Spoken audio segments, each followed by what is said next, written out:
conversation has just raised some fascinating themes, and at the moment I am waiting for the camera to film something of interest because it will be my camera that shall not lie. That's the thing with it. It'll be the camera that shall not tell the lie over what is really going on over the skies of this town. It's quite amazing, and I know that at Christmas time, just to share this story with you, I was ill. I had flu. You couldn't make it up, ladies and gentlemen. You really couldn't. And I was ill. I had flu. I'm a carer, and I couldn't care for my dear mother, bless her. Well, in fact, I was caring for her and I had flu, and I don't know how the hell I did it. The care company that looked after her had gone down with illness. They didn't have any staff. We hadn't had respite in place. We've now got that arranged, thank goodness. But at the time, it was really, really heavy going. And I remember Saturday afternoon, I remember laying on the bed with fever. I was running, fever, high temperature, couldn't get it down. I said to my mother, I'm not well, I need to lay on the bed, I need to rest. And bless her, she said, okay, I'll do what I can. I said, alright. I said, keep away from me. I said, don't come near me. And I'm laid on the bed, and I remember the room starts spinning. And I'm thinking, I'm overheating here. And then I zonked out. It was about 2 o'clock, something like that. I zonked out. Next minute I know, there's a knock at the door. And it's as if out of body, which is the norm for this kind of thing, it's as if I was out of my body and in some sort of dream. I goes downstairs, answers the door to discover the blonde, blue-eyed guy who I've so often seen stood there in what could only be described as a flight suit, as if he was piloting a tornado jet. Had his flight suit on with an insignia to his right. Left, right, was it his left? Anyway, he had an insignia on one of his sides, I think it was the left. And that's been seen often with them, where they've got these insignias, flight insignias to denote rank or whatever. I think there's some sort of, the Nordic in particular, and these groups that fly over the house, have like a military policing type element to them. They have law enforcement, they have governance. Don't take my word for it, you don't have to believe me. I'm just basing it on experience.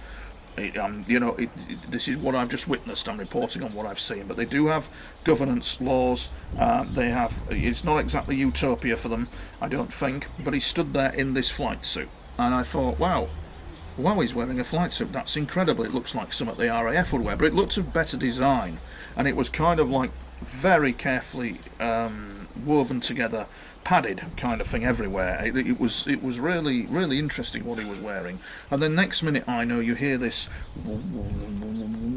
as if he's applied power to the craft. It was gliding off.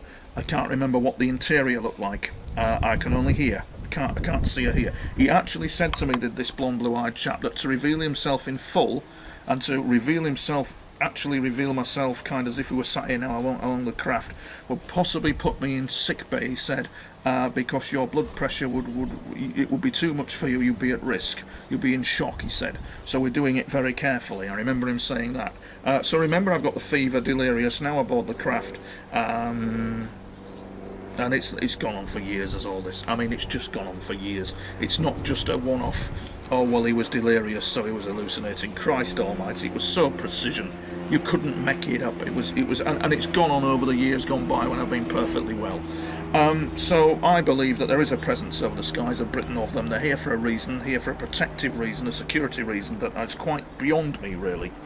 So he takes me to the Ribble Head Viaduct structure, and I remember we stood there looking up at it as if in some sort of strange dream, similar to the Contact film where she meets her father on the beach, that type of thing. He stood looking up at it and he's saying, Tony, that really is a magnificent structure. A magnificent structure, he said twice. And then I wake up and I'm back in the room, and 2 hours later the flu has subsided, the fever has gone, and the next day I'm well again and able to look after my loved one, which is quite tremendous. But the times they've saved my bacon from what we can only describe as the chaotic forces that shape behind the scenes, that shape human affairs, the times they've saved me. Because you see, ladies and gents, you just don't know what you're getting into. These pop stars, that do all the symbolism and all this kind of thing, they just don't know what they're getting into. There's a lot to be said for 116, Psalm 116. I've gone a bit religious with it all. It's odd, really, because the men of the Gulf Breeze 6 went religious. I've gone a bit religious with it all. I've turned to gospel rap music of all things. It just keeps me, because it keeps the mind set in sync That's a very that actually turning to gospel music might not be as daft as it seems, and it's another story for the camera.